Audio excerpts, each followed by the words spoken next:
Coming up on this episode of Outlook TV, Sandy Duperval releases Oh. Martina Griffiths, the Canadian Songbook. Out Adventures in Toronto.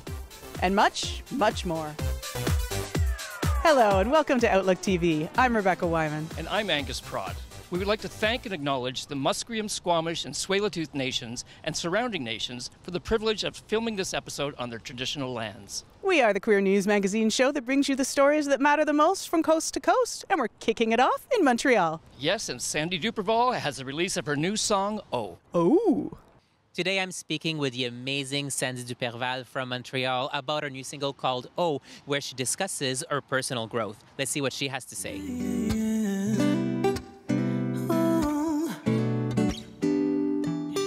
Oh is one of those songs I wrote when I was still in the closet. It was about how I felt about, being curious about another woman. But I never felt brave enough to finish it because I wasn't really living my truth. I didn't know how do you finish a song you can't really tell anyone about. But it's funny how timing is everything, and also how the process is everything. For me, had I released Oh 13 years ago when I wrote it, I would have never felt satisfied. It would have felt unfinished. But now that I'm living my true life, I'm being my truest self, it makes so much sense. When I finished it, it just came so naturally. I was just so free. And Oh was like, I can sing that, and I can sing it to another woman. I can feel it. I can own it. It couldn't be a better timing. I honestly, if everything happens for a reason, Oh is a beautiful story about how it all started for me, how I wanted to venture into the unknown, and being able to finish it and knowing how the unknown actually feels, it's everything.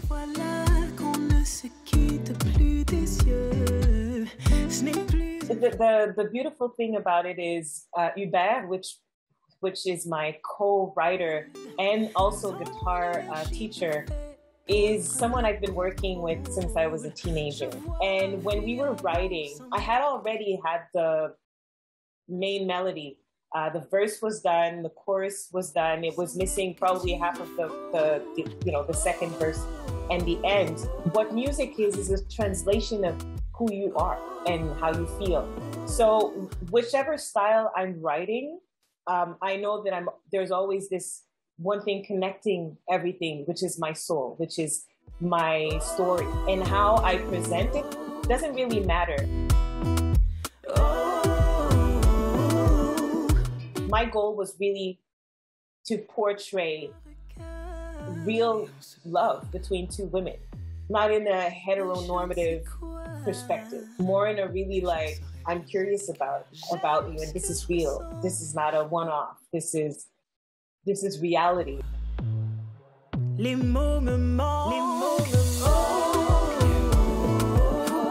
I've got nothing to lose. When I leave this world, I leave with nothing. I might as well leave the real side of me behind.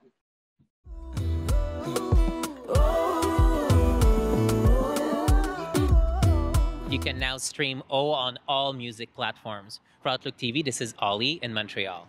Now we've got a story for you that's sort of Vancouver-based, sort of Denmark-based, because that's where Martina Griffiths lives now. Yes, and she has a new album coming out, the Canadian Songbook. Well, we have a very special guest, a Canadian gal, but she's living in Denmark, and she has an amazing voice, and she's got a range you would not believe. We have Martina Griffiths on Outlook TV. I'm going on down to the Yasgur farm. I'm gonna join in a rock and roll band. I'm gonna camp out on the... Well, yeah, the Great Canadian Songbook. It's a heart project because I wanted to highlight the great Canadian songwriters we have that came from Canada. Like, I come from a jazz background. I went to, music school for jazz, but And I did a lot of classic jazz, but then I started swinging pop songs and having some fun. And so I thought when I was in New York, I want to start swinging some Canadian tunes that I love. And now you're back from outer space. I just walked in to find you here with that sad look upon your face. I had the great fortune of meeting Miss Nona Hendricks at a workshop at the Apollo that I was in. And I went and I had the opportunity to sing in front of her. And she said, well, I sing, but why aren't you moving? And I said, well, like I'm Canadian moving, you know, like. For strong winds that blow lonely, 7 seas that run high. I started working on these songs with Nona Hendricks, and she said, she came up with the title actually. She was kind of like, why don't you call it the Great Canadian Songbook? And so I've been working on it for a while. It's been a real love project, and I'm so pleased it's completed and out there in the world. Break open a stone, and there you'll find divine on her throne. This hat's from my merch, but the song's Divine, and that's my original song on the Great Canadian Songbook, because I felt like I should put original song on, and it is about respecting the divine in nature and the divine in yourself. And even though we have differences, that no one owns the earth and sky, and the only thing we have is the divine. So that's why I'm wearing this hat. You don't have to be rich to be my girl. You don't have to be cool to rule my world. Ain't nobody. My dream was when I came to the EU, I have toured a bit in Europe, that I could do some festivals and, you know, maybe try to get into some of the Pride celebrations around Europe. And, you know, there's a big conference on now in the island of Lesbos in Greece. And so I'm going to apply for next year. And that's what I'm working on, trying to get things happening in Europe. Bye bye, mon cowboy. Bye bye, mon rodeo. Well, we just caught up with Canadian singer Martina Griffiths, who's living in Denmark. This is Patrick Massey for OutLook TV in Vancouver, BC. Comme un dieu, et te le faire quand je le veux. Ré dans la tête, dans les yeux. We're going to head off to a break now. Yes, it's still a little warm here in Vancouver, so we're heading off for a beverage or two. Woo! Excellent. I'm Robert Sharp with Out Adventures, and you are watching OutLook TV.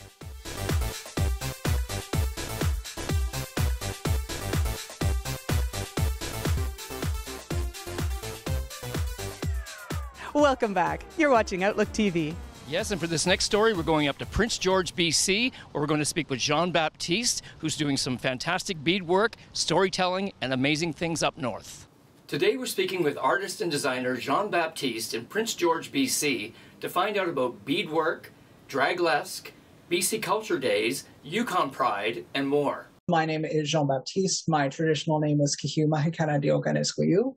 It's a Nehiao or Cree word that means eagle spirit woman. My family, we belong to the Wet'suwet'en Nation and the Luksayu clan, so that's around the Smithers area. So although I say I'm an artist, like I've done tons of storytelling and poetry and draglesque and beadwork and painting, and it has been a really incredible journey to learn all these different ways of connecting with community and connecting to self. The way I identify, I am a Two-Spirit member of the Wet'suwet'en Nation, and the word that we have for that is Dade Atsten. That actually is a really new contemporary word. We created that about 2 or 3 years ago because the old word for Two-Spirit was lost due to colonization. But in a Western kind of way, I'm trans, non-binary. There's so much like guilt and shame, especially within northern rural communities around bodies and sexuality and connection to self, because there's, you know, like I'm directly located on the Highway of Tears. And when I was a young girl, you were taught to like really cover up and hide who you are as a means of safety. Also, there's aspects of like costumery that I've really gotten into around creating like beaded pasties. Prior to colonization, we didn't have beads, we didn't have glass or that kind of thing. We had shells, we had natural made pigments, we had leather and fur and all these really beautiful things and ways of creating things. But once colonization happened, there was the introduction of glass beads. And so there was a blending of these traditional motifs and ways of doing art with this new material, which was like fantastic because we've been able to grow this art form into a way that really signals our indigeneity, which is like a really beautiful blend and creation of an art form. What is costumery for Indigenous people? And how do you take that on as a queer person as well? Because like the way that I relate to my body as a non-binary person is incredibly different than someone who's cisgender and straight. So I think having all of these different kinds of mediums just hits on different points that help bring out and empower different parts of myself, which I find to be really, really interesting. BC Culture Days is a provincial organization that really their goal is to bring awareness to about arts and culture. And it's going to be a month-long celebration from like September 24th to October 24th, where there's 10 artist ambassadors who are spokespeople, but we also hold a lot of events. There's going to be hundreds of events available. And the events that we're doing are centered around the theme of reconnect. For my event, what we're going to be doing is medicine bag making, medicine pouch making. And I think with medicine bags, they are just these magical, sacred little objects where, you know, you get to sit with a bunch of people and create something that's really beautiful and individual to you.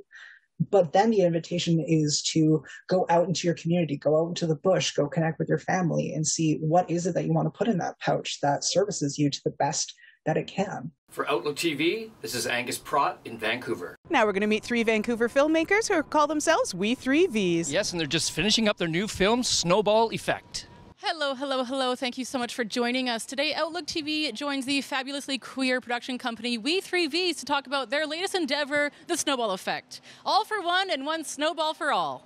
Hey, do you see this? Do you see that and that? Do you see babies everywhere? Do you see where they're not? They're not inside me. It's been important for us to tell queer stories, and not just to tell them, to normalize queer content in mainstream media as much as possible. We tell engaging and relatable stories that reaches everyone, hopefully, and our main characters just happen to be queer. The We 3 Vees started when me and 2 of my friends who made films together realized we were a good team.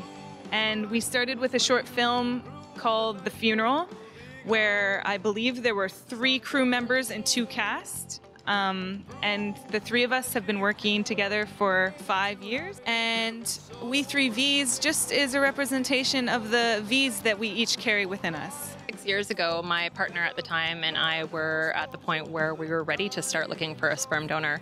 And much like our characters find in this story, the options were extremely limited. So we decided to throw a microscope on this issue and to tell some of the stories of the would-be families facing this issue in Canada. So the Snowball Effect has influenced me as an artist and a storyteller because it reaches more than just queer people. It reaches anyone who's had a struggle trying to have a kid or look for sperm donors or anything like that. And I like to reach out to people who might not be represented in the film industry or in television and movies and things like that. People who don't see themselves on screen. The last 3 sets I've worked on with female directors, and at least 2 of them were creating the film for LGBTQ+ purposes. And I feel like I'm really leaning into that community, which is great because I'm straight. There's been a few drunken nights, but I've always been an ally, right? Like, that's just not going to change. I'm an ally for anything that's a little bit unjust or a little bit backwards in terms of what society is doing. And it's allowed me to understand what's okay, what's not, what's offensive, what's not, because as a straight person, there's naivety to that. I don't know, and I'm always on eggshells making sure I'm doing the right thing. And then to be honest, Grace or Gracie isn't too different from me in terms of the decisions she'd make or her ability to be strong when needed. So it was actually quite similar to who I am. So honestly, I just made sure that I had enough understanding of the dialogue so that I could be present. We are in the process of writing a feature that should go to camera next summer. What would I tell a young up-and-coming queer storyteller? I would say keep watching films, keep reading, keep writing, and find your community. Collaboration and community are paramount in this industry and in the creative process in general.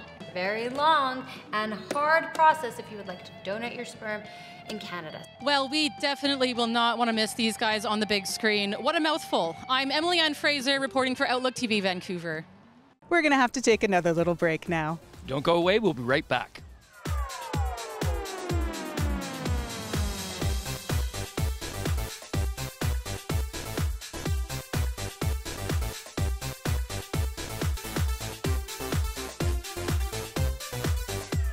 Welcome back. You're watching Outlook TV.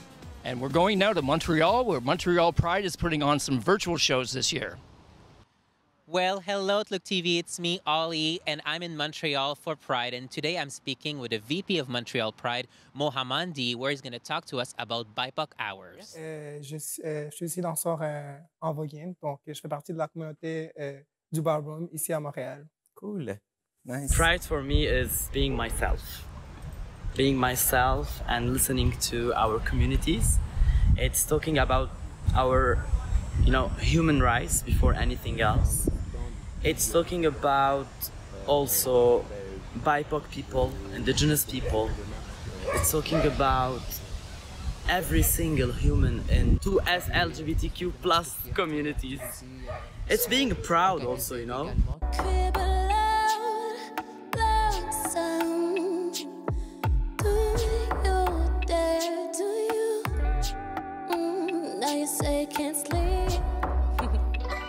Actually, why we created what we call the BIPOC Hours on social media. We created also conferences on diversity and inclusion, on the trans identity, on health also. So those conferences have been created by our communities to just know more about them. Also, we saw many violences and discrimination during the pandemic against 2S LGBTQ plus people.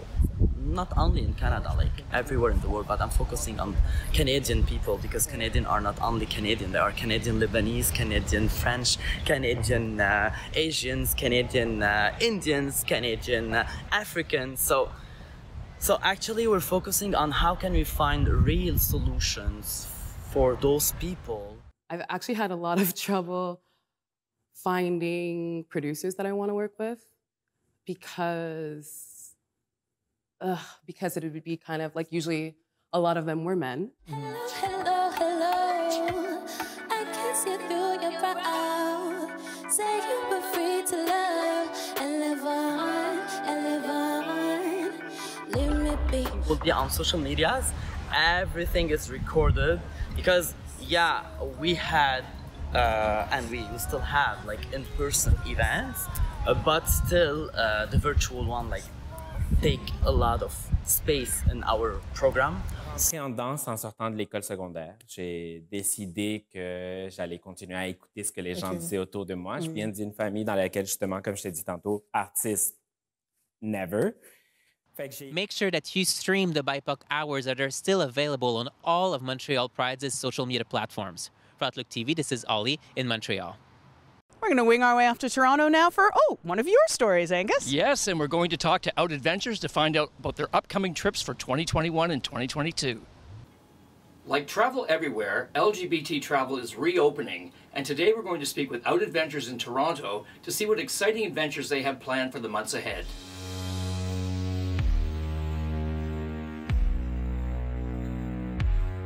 We are a LGBTQ plus tour operator based here in Canada, and we've been running tours around the world for 13 years now for our community in far-flung places that, let's just say, are a little less typical when you think of gay travel or LGBTQ plus travel.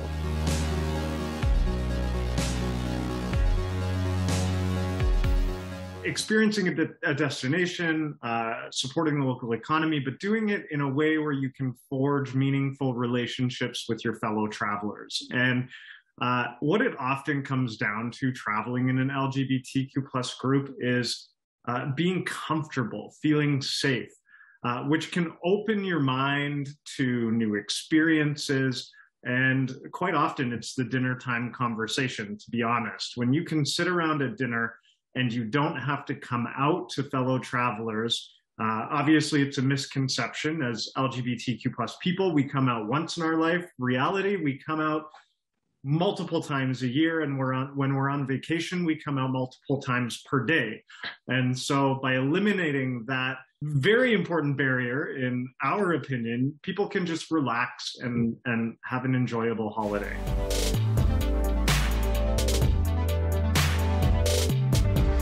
We travel to some less than typical destinations. We do it only if we feel we can offer a safe environment for our clients. That is the number one factor when we're planning a trip. We strongly do believe that in every country, almost every country, that there are people, there are businesses who share our values. And by putting money in the pockets of those people's businesses, we hope that we're helping them to progress with their agenda. For example, in Cuba, we rent out a queer-managed theater, and we invite local activists that fight for equality in Cuba. And we sit on the stage in a big circle with our group, and we talk about their challenges. Quite often, our groups will have doctors, we'll have lawyers, we'll have all sorts of professionals that can give advice to these activists. And we also, in that case, we bring supplies. So we'll tell our guests ahead of the trip what kind of supplies the organization could use. Tonight the boat is bumping and music is thumping, thumping, and now God knows. What we're very excited about at this point in time is our new schedule for 2023. And we have some exciting trips. We'll be doing a yacht charter in Greece and a yacht charter in Tahiti. A long weekend in Merida, Mexico. So lots of exciting trips coming up. But in 2023, if you want to travel 2022, think about it and think about it fast. For Outlook TV, this is Angus Pratt in Vancouver. That's all the time we have for this episode of Outlook TV, but we will be back with you before the weather even has a chance to change. And be sure to check us out on social media, Facebook, Instagram, and more. And we would love to have you come volunteer with us. Be one of us. Be like us. Thanks so much for joining us. I'm Rebecca Wyman. And I'm Angus Pratt. Stay safe, Canada.